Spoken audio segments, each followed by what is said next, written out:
Illinois Stories is brought to you by the Corporation for Public Broadcasting and by the support of viewers like you. Thank you. Hello, welcome to Illinois Stories. I'm Mark McDonald in Quincy. In 1888, it was the Free Public Library and Reading Room. In 1974, it was the Gardner Museum of Architecture, and now in 2015, it is the Quincy Adams County Historical Society Museum. And it's open to the public just recently. Lynn Snyder, look at all this space you have. It's magnificent. It is magnificent. This big old building comes to life again, and now as the home of the Quincy Adams County Historical Society. Most of your collections were in that little old home called the Parsonage, I think, right? A house museum. A house museum, and now you've got all this space, and you can really feel like now we can really make it appealing, right? We can really spotlight these wonderful treasures that we have. Yeah. We're very excited about this building and the magnificent space that it has for these exhibitions. And I wanted to start sort of at the earliest part of Quincy's history. And when a visitor comes in through the gift shop and into the main part of the exhibit hall, this is the first thing they see. It is. Why do you want them to see this first? I think because the history of Quincy is such evocative of the Midwest and the Mississippi River. We wouldn't be here if it weren't for the Mississippi River and the bluffs above the Mississippi. And this tells the story of how Quincy started as a small town in the 1820s and grew to the town that it is today. Yeah, from the oldest maps, I guess. That's probably one of the oldest maps available. This is a map of the bounty lands. Everything from the Illinois River to the Mississippi River and north to the Wisconsin line was reserved by the U.S. government as bounty lands for the soldiers of the War of 1812. Any veteran of the War of 1812 was eligible for 160 acres in the Illinois bounty lands. So Quincy actually got its start. Two men, John Wood and his friend Willard Keyes, were living in Pike County, what would become Pike County, and came up towards Quincy looking for a 160-acre allotment for one of the soldiers of the War of 1812. So most of them were veterans and their families. Well, actually, I don't think there were all that many veterans of the War of 1812 who really wanted to come out to the wilderness, because this was the Old West. So a lot of the bounty land, the soldiers had the option of selling it or of trading the title for with someone. So John Wood and his friend Willard Keyes were actually up in this area that would become Quincy, looking for someone's 160 acres. They made a little money on the side. By and this is actually Wood's compass that he was using here in 1821. No kidding. Well, that's a treasure right there. It is a treasure. And this is interesting over here now. By 1840, they already had an original seal of Quincy made. This artist had created the official Quincy seal. They call it the original seal of Quincy. It's actually kind of an inside joke. John Wood, who established the town, went into the timber and transplanted trees. And sometimes he was overambitious and the trees were too large, but one of his favorite trees died, and as a sort of a gentle joke, they made a seal showing John Wood with his top hat looking at a dead tree.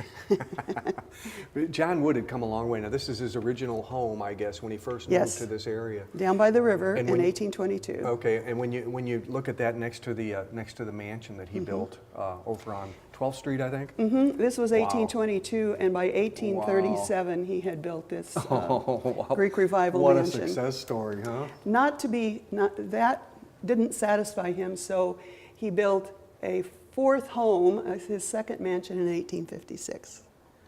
He must have sold a lot of land. He did. Or made some money.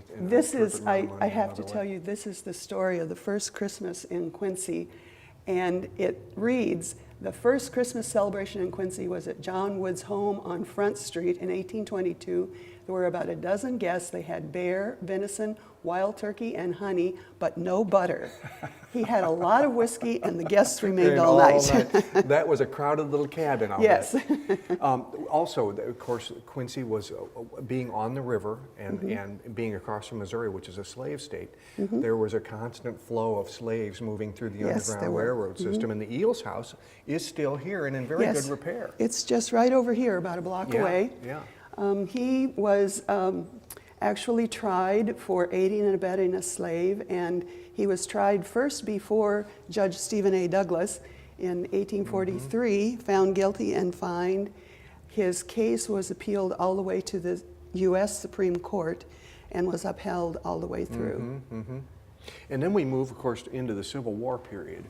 And you all are really very fortunate to have a great collection from most of about the 50th. Yes.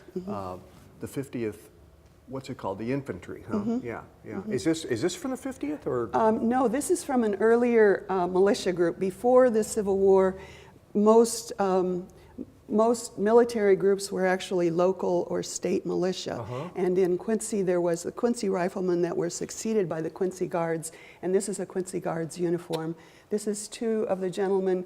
Captain Godfrey was the captain of the Quincy Guards in their uniforms. And previous to them, there were the Quincy Riflemen, and the Quincy Riflemen were actually involved in the Mormon troubles that took place in Hancock County, just as sort of preventing any further troubles up there. Remarkable that has maintained, you've been able to maintain that in that condition all those years. The 50th Illinois Infantry were called, I guess, half jokingly, the blind half hundred, right? A lot of them wore spectacles, I guess, or something. That's the story we've been told, right? The blind half hundred. But you got a good collection of some of the things that they brought with them.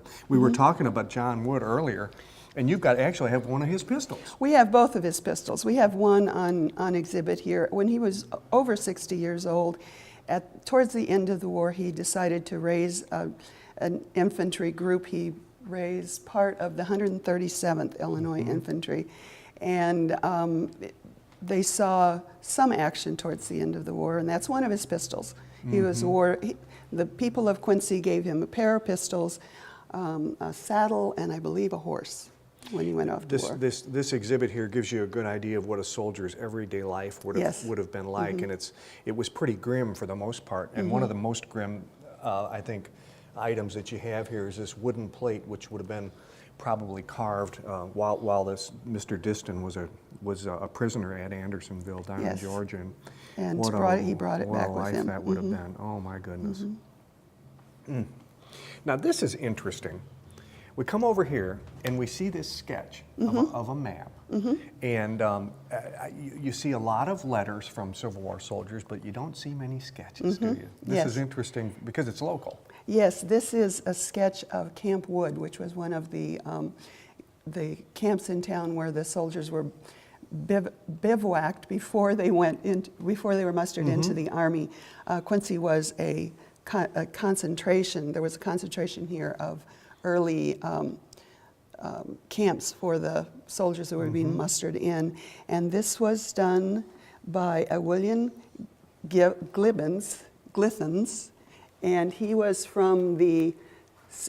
being mustered in on May 24th, 1861, and he writes this letter on the day he is mustered, and he says, I have some time, I'm writing you a letter, and on the back I will put a sketch of the camp where we are currently camped. And that camp would have been in Quincy, very close to the old cemetery. Very close to Woodland Cemetery, we believe. So it's very close to the river as well. Yeah, I'll be darned.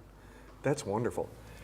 And that group, I guess, was it the 50th that was awarded this? Yes. From a training competition? It was a drill competition towards the end of the war. In fact, very end, July 3rd, 1865, they were near Louisville, Kentucky, and there was a drill competition, and the 50th won it hands down, although there is some suggestion that the night before the officers might have plied the judges with a bit of liquor. With a little bit of liquor. Well, but this was noteworthy because then the 50th ended up carrying this in the victory The parade, grand parades. sort of after the Civil War. In Washington, D.C., Yeah. right. Wow. Oh, treasure. And this, speaking of flags, this is a treasure too, and this was made by Mrs. Langdon. She was the wife of James J. Langdon, who was the editor of the Whig Republican. Every stitch in here is hand done, and you can see the stitches around the stars. It was made in 1860 and flown for the inauguration of Abraham Lincoln, and then throughout the war they flew this flag from the front of their building anytime there was a major battle, and particularly the Union victories. They flew it then again for the end of the war in April, and just a week later they flew it for, in honor of the dead president, Abraham Lincoln. Yeah. And then, of course, the 150th anniversary of that funeral is right upon us, just as we speak. Just a few days ago. And this is remarkably preserved too. You know, there was a lot of music in the units in the Civil War because it was extremely important for morale to have the beat, the drum beat, and the music going on as they went into battle. And to have an old drum preserved like this is special. Yes, there's actually, in reading the history of the 50th, they talk about marching along singing "The Girl I Left Behind Me." So the drummer, fife and drum was used to signal during march and battle, but it also, the fifer and drummer were there to just provide a little background for, I think quite a few of the groups were singing groups too. And this one did go through the war and came back to us. The drumsticks also, although they didn't, I'm not sure they belonged to the same drummer. But the drumsticks are original too? Yes, they actually are. Wow. One more thing before we leave this period. We had some Civil War soldiers in Quincy. This is a quirk of history, isn't it? That they don't die at battle. Yes. They die downtown Quincy because of just some foolishness, I guess. In February of 1865, Major General Prentice brought new recruits in Quincy to Pinkham Hall, which was a music hall that was just about half a block away over here. And they were quartered, 400 of them were quartered in the music hall, laying like cordwood on the floor, they said. February 11th, they report that they're going to Pinkham Hall. February 18th, a week later, the headline says, "Death of soldiers from inhaling gas." These new recruits were not used to gas lighting. And they were playing with the gas light in the room, turning it up, turning it down. Eventually, they blew it out to go to bed, but they forgot that they had to turn the gas off. So a number of them did succumb to the gas. Oh, what a tragedy. Yeah, this is a letter from a soldier who was working in one of the hospitals and treated some of the men who were, as they said, poisoned by the gas. And this is the one of the holding tanks for the gas here in Quincy. It was a coal gas, and as they piped the gas into these giant holding tanks, the tanks would rise up out of the ground because the gas was lighter than air. As it was piped out to the houses and street lamps, the tank would lower back into the ground. Now, probably not fast enough that you could see it if you were standing there, but it is a kind of an amazing and this is image. This is what one of the gas lights would have looked like. It is the type of gas light, yeah. Dave Delaney, I guess you're the train and boat guy. Huh? Exactly. And as we look at these trains and boats, a part of the exhibit here, we're looking at a magnificent French, I guess it's French. Chandelier.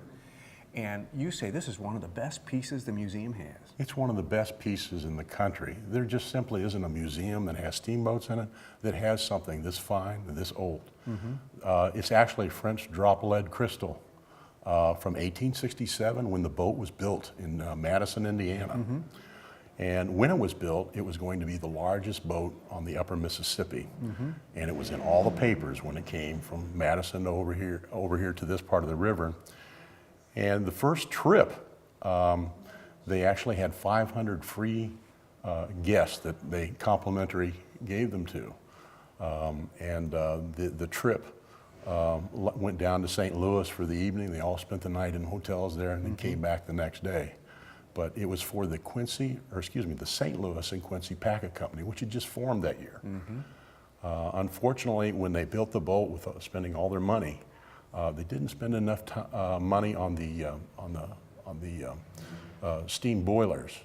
The boilers were too small and they couldn't get enough steam. So the company. Are we talking about the Tom Jasper? The Tom Jasper, yes it is. Okay, so that's one of the most luxurious boats built up to that time, but Yes. they don't have enough boiler power. Exactly.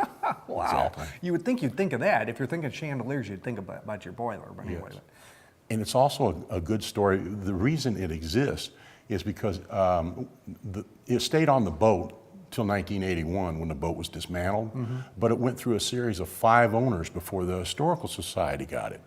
The Diamond Joe Boat Company, which was the last boat company to have it, gave it to the Historical Society in 1909. It was 2 years after we had purchased the John Wynn Mansion. We're attempting to refurbish it, and they allowed us to put these there were 2 of them. They're 2 chandeliers. In the John Wynn Do you Mansion. still have the other one too? It's in storage at the John Wynn That's Mansion in the great. basement. That's so. great. And this wheel, now this really shows you what it was like, because that pilot wheel, look at the size of that thing. This was from another large side wheel steamboat that you see over there, the Jeannie Deans. And the Jeannie Deans was from the first packet company in the United States called the St. Louis and Keokuk Packet Company. The owner, John McCune, had gotten 3 individual boats together and they got them to cooperate. And they could run service twice a week between St. Louis and Keokuk. And that way they would have the service the same time every day, because that would be 6 stops for the 3 boats. And they could count on the service being there at that point. So he was tremendously successful. But this whale is from that one. It was built in 1852. Wow. And only lasted a few years. Steamboats only lasted a few years in those years. That's a treasure. And look at that. You know, you don't think much about slot machines back then, but I guess at a time in Quincy, there was a time that this would have been legal to have this in your store and for somebody to come in and take their chances, right? And this was built in Chicago? This was built in Chicago by the Mills Novelty Company in 1900. And slot machines had just been invented a few years earlier in 1898 in San Francisco by Charles Fay. This slot machine would have had a wheel of fortune in the center, like that picture up there shows. Oh, just to the left and above, Yeah. huh? Okay, all right. And you would have dropped your money in, it would have, gears would have moved and the wheel of fortune. You would have pressed a handle, of course, to do that after you dropped your money There would have in. been a crank or something crank here. there, And then if you won, if you were lucky enough to win, it would pay off down here. Exactly. Huh? Now these boats that are in the photographs right above the slot machine, Right. everybody knows the name Clad Adams because of the park down on the river, but he operated a ferry, and that lower boat there is the ferry boat that he would take people over to West Quincy, huh? Yeah. In 1903, the boat just above that, called the City of St. Louis, was actually built for lower Mississippi travel. It had a depth of hold of 7 feet. Well, the river up here is too shallow for that size of boat. And when it was going on excursions in August, it went on several, and on 3 different occasions it hit boats backing out of Quincy Bay. And 2 of the times it hit the People's Ferry here. And after the second time, the owners of the City of St. Louis gave Clad Adams $30 and 2 slot machines, of which this is one. And this was in his store, This was in his store for many years. So that's the connection between the boats and the slot machine. Okay, now we got. Now, a lot of people don't remember the depot that was in downtown Quincy or near the river. This is a really nice model of that depot, which is gone now. But what you do have preserved is the weather vane that was right on. This would have right here, right? Exactly, Right on top. 147 And that's feet in the air. That's the original devil right there, isn't it? And it's made of copper. It's made of copper, and that's why it has that green hue to it, huh? 147 feet high. What a thing to have. Now, the depot was constructed starting in 1898 and finished in 1899. And it was made of, the style would have been Roman and Gothic of architecture. Roman's going to be like the arches that you see in there all around. And the Gothic part is the piece that's just to the left of it, where it has almost a gargoyle type there. There's an image of Mercury. And these there probably would have been more than one of these. I imagine there were several of these, either above the arches or at the corners of the building or something. But you're very fortunate to have one intact here. And then it also had a large waiting room. And if you see the picture right there underneath the lions, those lions were all across. They actually formed a border around the arches and the base of the walls. The walls were made of a marble structure, and also the floors were marble as well. Those lion tiles all around the doorways. And Exactly. look at how high that ceiling is. Look at the height of that ceiling. Wow. Lynn, way back when the Historical Society was just beginning, there was an arrangement that in this public library there would be a room for the Historical Society for them to exhibit their treasures, and that's what you're still calling them today, is the treasures. And we look at this ancient Bible, for it says 1826 has the date on it. This was what, the first piece that came to the Historical Society? We believe that it probably was the first piece. The library was about 8 years old, built in 1888. The Historical Society opened in 1896, and in July of 1896, Samuel Emery, who instigated the formation of the Historical Society, gave them this Bible that belonged to Jabez Porter, who was the first preacher in Quincy in the 1820s. He stayed in John Wood's cabin with the Roses, who also lived in the cabin we saw earlier, yes, right? Okay, that log cabin. And maybe the two-story cabin by that time, but not a very big building. And when he became ill and died, he gave the Bible to the daughter of the Rose family, and eventually it came into possession of Samuel Emery, and in July of 1896, within a month of forming the Historical Society, he gave it to the Historical Society. So it is the first treasure. Your goal here is to slowly bring out a treasure at a time, Yes. and exhibit it here. And this room will eventually look like it would have in 1896 or To as much as we can. Every piece that we have has a wonderful story. So we feature one of these early pieces and we tell its story. And then we move it back to the larger cabinet, move it in there, and we bring and the out next comes another treasure out. Yes. Right? Okay, that's a great idea. And that'll keep people involved and interested in what's I think it happening will. next. I find the stories fascinating anyway. Beth Lane, off to the side from your main exhibit hall is this wonderful smallish room that the Mormon Historic Sites Foundation we're very interested in, because there's a long history between the Mormons and the people of Quincy. There is indeed. And it goes back to the time when they were being chased back out of Missouri. Correct. It was a miserable winter, wasn't it, Horrible. at the time? They were chased into Illinois, and then the people of Quincy took care of them for a while. They did. 1,600 residents of Quincy put up almost 6,000 Mormon refugees over the winter, and just took them in because they needed it, because they needed help. And as such, Quincy and the Mormon have always had a sort of special relationship. So this is the Mormon Historic Sites Foundation's place. It is. They put these exhibits here, and they'll drive people to come to the museum, won't they? Indeed, it is This their city of refuge. One of the exhibit. really cool things that they have Yes. on display here. When they went up to Nauvoo, from here, they built the temple, of course, and these are original keys. Those are the original keys to the original temple in Nauvoo. And they were given to us by Mr. Hamilton, who actually received them when he did the service of making coffins for Joseph Smith after he was martyred and returned the bodies to the Mormons. And in gratitude, they gifted these keys to Mr. Hamilton, who then gave them to us.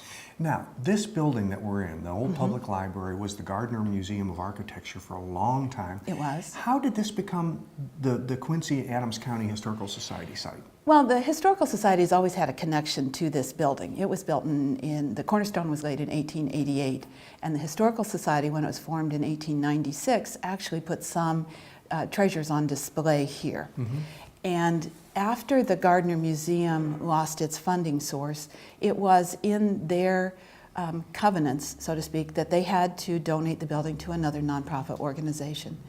And the Historical Society stepped up and said, okay, we're here, we'll take it. And We thought about it for a long time, and the board unanimously said, we have to make this work again. We have to bring it back to life. It's such an iconic part of downtown. So that's what we're undertaking. How long did it take you to get it from that point to where you could actually move in your exhibit space in here? Well, we started the planning of this just about a year ago, not quite a year ago. And we planned intensively for a long time and researched, and then by January, we had the building emptied. And we did a fundraising campaign because there are things that need to be done. The building did sit empty for a number of years. So the city so greatly stepped up and helped us. We wanted to raise, we had a goal of $50,000, and we actually doubled that we raised. So we are in the process of doing a lot of renovations, making ADA bathrooms, replacing stucco, just doing a lot of things to make it accessible and to make it alive again. We have a big program of events. We're going to do something every month, at least one thing every month. So it should be a cornerstone of downtown.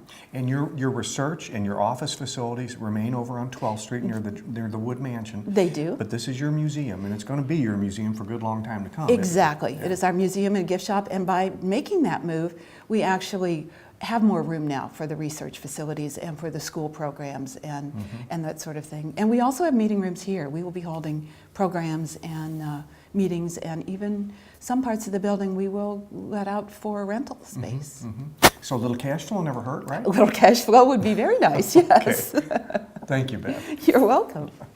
Those of you who are familiar with this old building will be pleased to know that the remarkable stained glass collection, which was part of the Gardner collection, is still here and part of this museum. And the Quincy Adams County Historical Society Museum is open to the public Tuesday through Saturday from 10 to 2, or by appointment if you want to come at a different time. And it is free, although a donation is asked for. With another Illinois Story in Quincy, I'm Mark McDonald. Thanks for watching.